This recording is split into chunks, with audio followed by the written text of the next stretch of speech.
Welcome to this new video. I recently found this article, this website that I'm actually going to leave in the description of the video because it's not my own work. However, it's in English, and what this person did was compare different browsers for Windows 11, and they came to some conclusions. As you can see, the article is quite long, so if you want, you can go read it. It's really interesting. That's up to each of you. In this video, I'm going to give you a pretty quick summary since, as I mentioned, the article is quite lengthy, but I'll summarize all the information in this video. Basically, what this person does in the article is compare 10 different browsers based on various benchmarks. They ran different tests and calculations using various tools, and these browsers are 100% dedicated to Windows 11.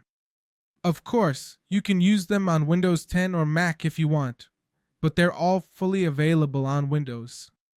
So, this person tested these browsers, which are practically the most popular ones, under the same conditions and shared the results with us so we can choose what works best for us. In this case, this person used a PC with Windows 11 installed, and on this Windows, they opened 10 common tabs that you would normally use in your day-to-day life, including benchmarking pages, and measured the RAM and CPU usage in this scenario.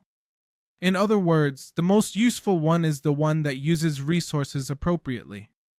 Then, this person used a benchmark called Speedometer to measure browsing speed and another program called Browser Audit Benchmark to evaluate security points. As you can see, this person did a lot of things here, and you can see all the rankings to check out the results, but they explain them in detail later.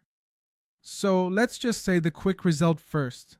The one that used the least RAM among all of these is actually the one I'm using right now, which is Brave.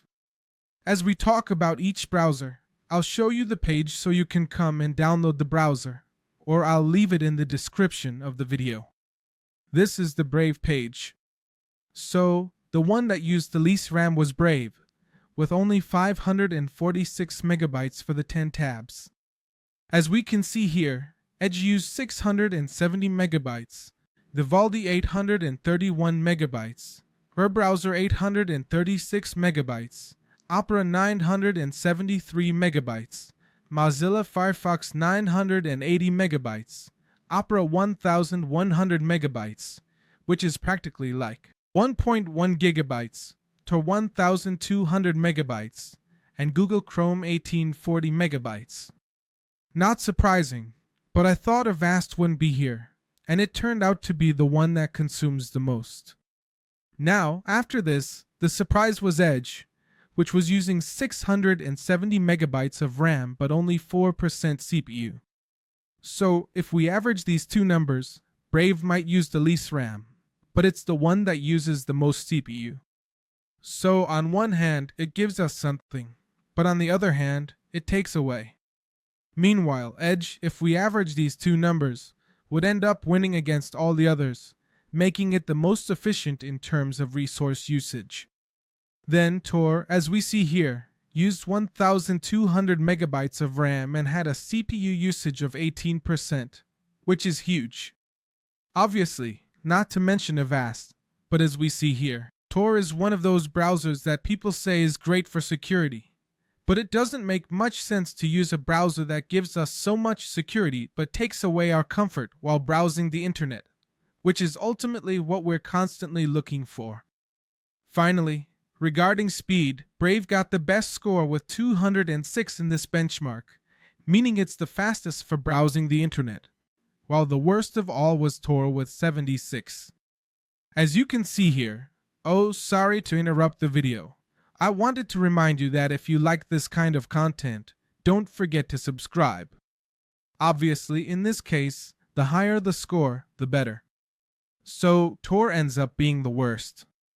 As for the software used for the security benchmark, it scored 430, and you can actually take this test. As we see here, the best score was Avast, which passed 403 tests, making it the best in terms of security. Now, let's go over the strengths of each of these browsers.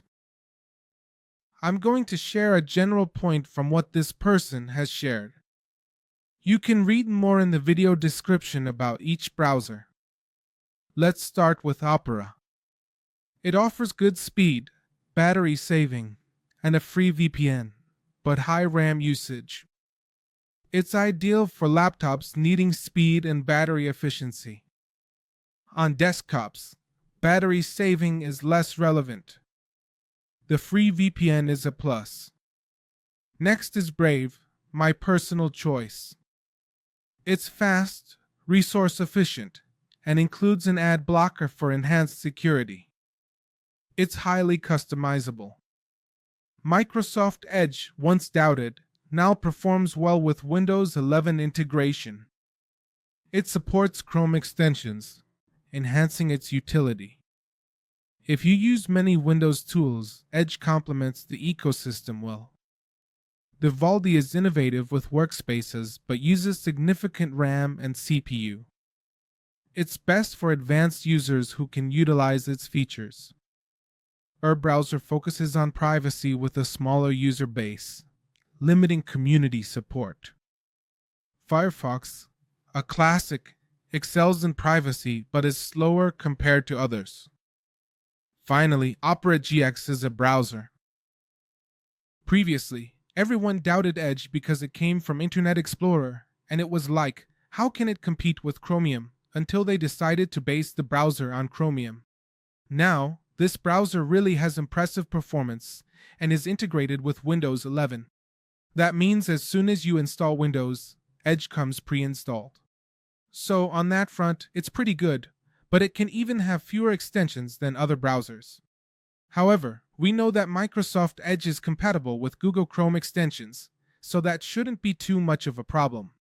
Also, as I mentioned, since it's native to Windows, if you're someone who uses a lot of Windows 11 tools, this browser is going to be the best for you because you'll be able to complement the whole ecosystem. In the end, that's what it's about, just like iOS. People buy iPads, Macs, Apple Watches, and iPhones because they all fit into that ecosystem and connect one device to another. Microsoft works very similarly, even though they don't have mobile devices anymore. We know what happened with their mobile operating system, but that's another topic. However, certain Windows tools would be very useful, and it's available on Windows, macOS, iOS, and Android. Then we have Vivaldi. I really like this browser. It's quite innovative. It has workspaces, which I think is super cool, but there's one thing. It claims to have smart resource management, but honestly, this browser is very customizable. You can change just about everything, but it uses a lot of RAM and CPU. So what it says here, I don't know. Personally, I don't think it's that great, and I consider it to be for advanced users. If you're someone who just uses browsers to open a tab, watch videos, and that's it, you might not find it to be a very advanced browser because you really have to dive into all the features to get the most out of it. So I would say this is for more advanced users to really take advantage of it. Then we have Browser, and it says, finally, a browser that protects your privacy. As you can see, it looks like a pretty old design, like Chrome used to be. This one is focused on privacy, has a good balance of resources, but it has a smaller user base. This matters if you're looking for people who share the same browser, like finding extensions or tips for the browser.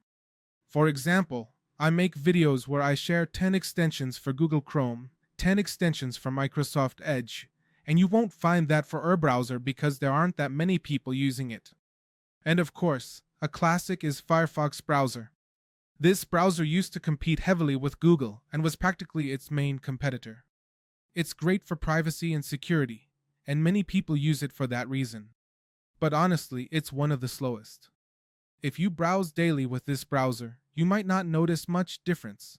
But personally, when I sometimes use Google Chrome, sometimes Edge, and then switch to Firefox, I do feel a bit of slowness. I don't know if it's because of the animations or how the browser is structured, but I definitely feel some lag. Now we have Opera GX, a browser. For gamers, as we see here it says, get an unparalleled browsing and gaming experience on mobile and computer, set limits on CPU, RAM and network usage. Use Discord and Twitch from the sidebar and connect mobile and desktop browsers with the Flow file sharing feature. So this browser, as you can see, is a browser created for gamers, and it has an integration for Twitch and Discord, and the RAM usage is quite high, but we can manage it through the points that they indicate here, and there is like a dial, like a little wheel that allows us to establish how much RAM we are going to use, how much CPU, whether to decrease and increase it. Apart from that, it has some very characteristic sounds that when you are using it, and you click on a section, it sounds like it sounds one way or another. When it opens, it is as if the beginning or the intro of a video game were opening. So well, those who are interested in the topic of customization and are gamers will suddenly be quite interested in this browser. Next, we have Tor, a browser for the deep web. It's a leader in privacy and anonymity, but sacrifices speed and requires more resources. If you like Firefox, you'll find this browser has a similar interface but limits speed and uses more resources. Then we have Google Chrome, the traditional browser. There's no place like Chrome. Before discovering Brave, I used Chrome and wouldn't switch. It's the most popular and compatible. If you want a community backing your browser, this is it. Within the Google community, there are many questions and extensions for Chrome. Then we have the traditional browser, Google Chrome. There's no place like Chrome. Initially, before discovering Brave, I used Chrome and wouldn't switch for anything. I tried many browsers, none convinced me. It's the most popular and compatible. If you want community support, this is it. The Google community has many questions and extensions for Chrome. When new things like ChatGPT come out, the first extension is for Chrome, fully compatible, like websites. Sometimes a site says it's only compatible with Chrome, and you wonder why. I'm on a Chromium browser, yet it wants Chrome. When a page says it's only for Chrome, and you wonder why. I'm on a Chromium browser, yet you want Chrome. It's odd. So, I'm on a Chromium-based browser, and you're still going to ask me to install Chrome. It's kind of weird. So, that has happened to me, and it's kind of annoying that sometimes in Brave, the page doesn't load very well, even when I disable the security shields. And in Chrome, I can just enter the page, and it loads everything right away without any issues. So, compatibility is also something important.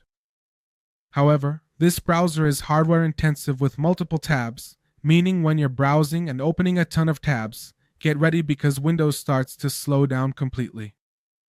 And finally, we have Avast. Secure. We obviously know this one from Avast. So, for those who don't remember, Avast is an antivirus, and that's where this browser came from. And that's why this browser is the safest, but also the most demanding. When it comes to security, we're covered by Avast. But it's also demanding because more processes require more RAM and CPU. Regarding protection, it includes banking protection, of interest to many. If you sacrifice hardware performance for security, this is the best option. And even, as far as protection is concerned, it includes banking protection, which is something that many people are interested in. However, if you're willing to sacrifice some of your hardware and your PC's performance to optimize your security, then this would practically be the best option. So, to wrap up all these browsers we've been discussing today, Brave wins in performance and speed, while Avast Secure browser dominated security. Edge surprised by being fast and efficient in Windows 11. Secure browser, which we just looked at, dominated in security. Then Edge turned out to be a big surprise, being fast and efficient when integrated into Windows 11. And that would be my top 3. If you have any other points, just leave them in the comments section. I hope you liked this comparison, and please go and give some love to that article we saw a moment ago, because it really deserves it. It's a shame that it's obviously in English, but here I translated it for you in a way, so to speak, I tried to do my best. So with that said, leave a rocket emoji, a plane emoji, or something similar in the comments to reflect that we need a browser that helps us fly through the internet. For me personally, it's Brave, but I don't know about you. See you next time. Bye bye. See you next time. Bye bye.